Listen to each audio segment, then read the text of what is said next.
Jeremias, Kabanata 34.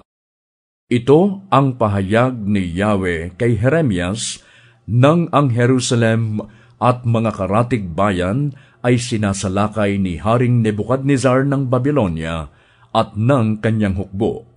Katulong ang lahat ng kaharian at bansang sakop nito.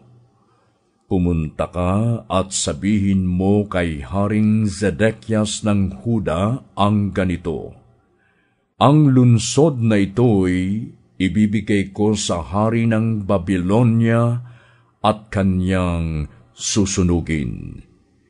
Hindi ka makakaligtas, mahuhulog kang tiyak sa kamay niya. Makikita mo't makakausap ng harap-harapan ang hari ng Babylonia at dadalhin kang bihag sa bansang iyon. Ngunit pakinggan mo ang sabi sa iyo ni Yahweh, Haring Zedekias: Hindi ka mamamatay sa digmaan. Mapayapa kang papanaw at magsusunog sila ng insenso sa iyong libing, gaya ng ginawa nila sa libing ng iyong mga ninunong hari. Ipagluluksa ka at tatangisan ng ganito: Patay na ang aming hari. Ako, si Yahweh, ang nagsabi nito.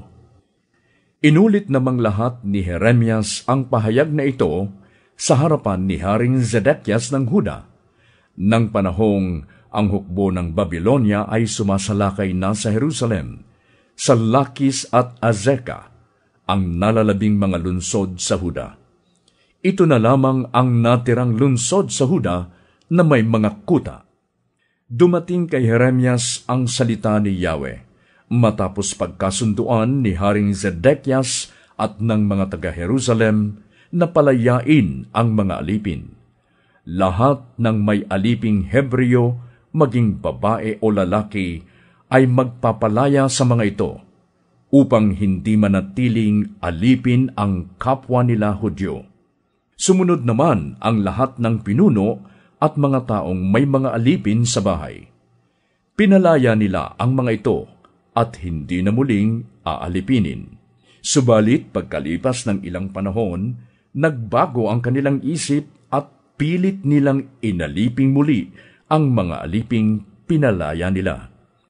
Sinabi ni Yahweh kay Jeremias, Nagkasundo kami ng inyong mga ninuno ng araw na sila'y palabasin ko sa Ehipto, sa lupain ng kanilang pagkaalipin. Ganito ang aming kasunduan. Pagkalipas ng 6 na taon ng paglilingkod, palalayain nila sa 7 taon ang sinumang Hebreo na binili nilang alipin. Ngunit hindi nila ako sinunod. Kayo namay nagsisi at ginawa ninyo ang matuwid na pasyang palalayain ang inyong mga aliping Hebreo. Pinagtibay ninyo ito sa aking harapan. Sa templong itinayo ninyo para sa aking karangalan. Ngunit nagtaksil din kayo at nilapastangan ninyo ang aking pangalan, nang muli ninyong alipinin ang mga lalaki't babaeng inyong pinalaya.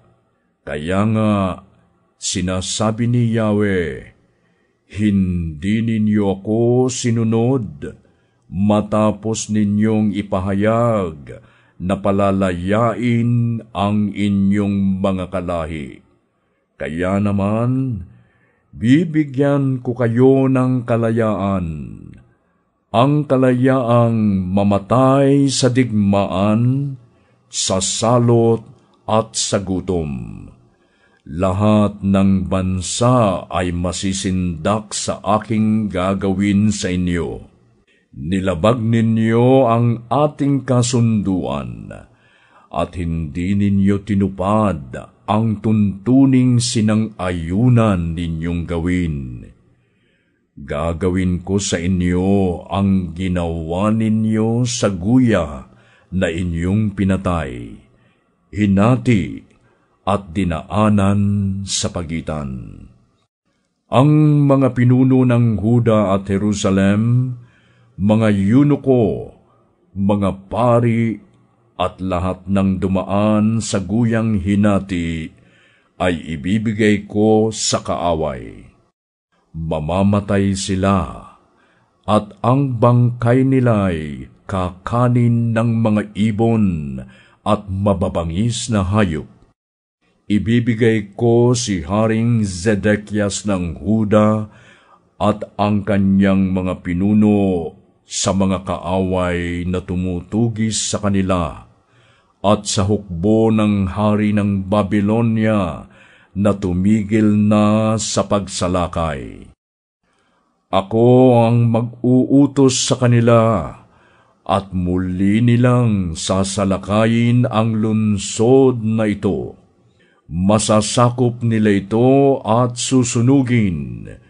Gagawin kong tulad sa disyerto ang mga lungsod ng Huda, at wala nang maninirahan doon.